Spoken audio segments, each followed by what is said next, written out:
Welcome to Alameda County First Responder Pod Training. The following training is honorably dedicated by Alameda Public Health to the following Oakland police officers: Motorcycle Sergeant Mark Dunikin, Motorcycle Officer John Hagee, SWAT Sergeant Irvin Romans, SWAT Sergeant Daniel Sakai, killed in the line of duty in 2009.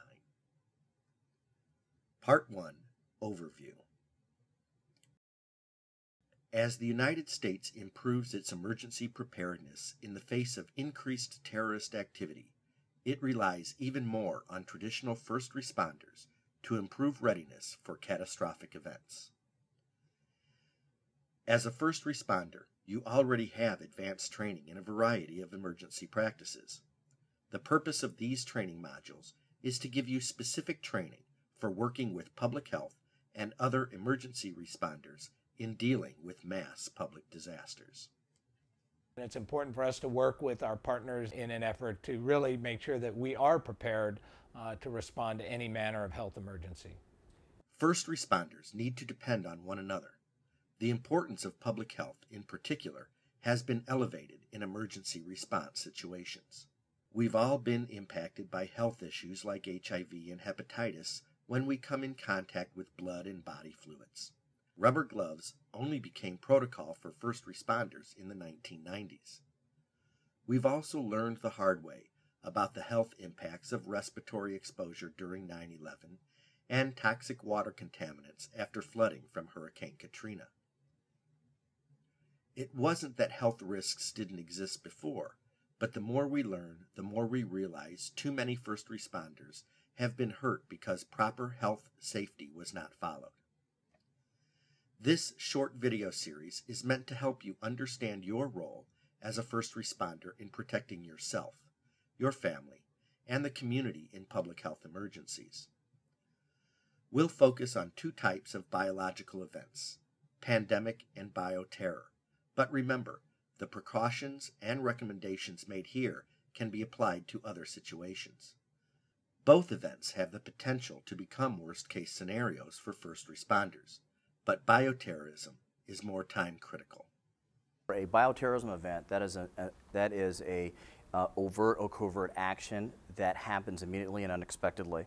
In a bioterror event, you not only have to worry about whatever the sickness is or whatever the agent is, you also have to worry about protecting the site. You have to worry about protecting the people that come in. You got to worry about protecting your employees, your members, the sworn, and the civilian staff helping you. Such as the appropriate use of the Mark I kits, how to go and handle hazmat or disaster, and so forth. Pandemic, on the other hand, will hopefully be discovered by early surveillance and allow time to prepare. It's a question of, well, how much advance notice do you have before you develop your response?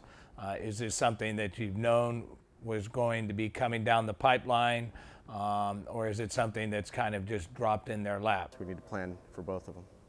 And that's exactly what point of dispensing or pod exercises are for.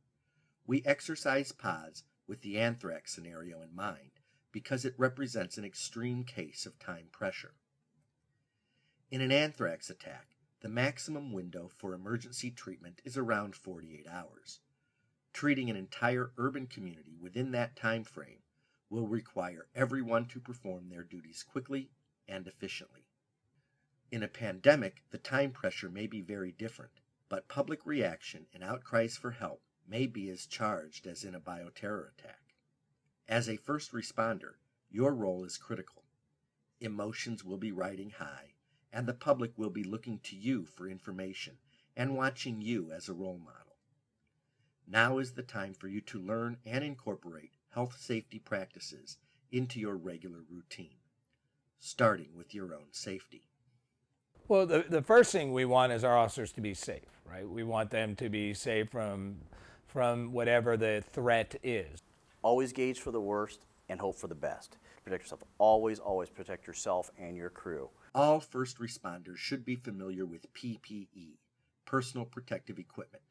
But even the best equipment is ineffective unless you use it with PPP, personal protective practice. Personal protective practice can save you, your family, your co-workers, and your community. And the best personal protective practice is habitual. For instance, medical workers will tell you that it takes time when wearing rubber gloves to get past the habit of touching your face.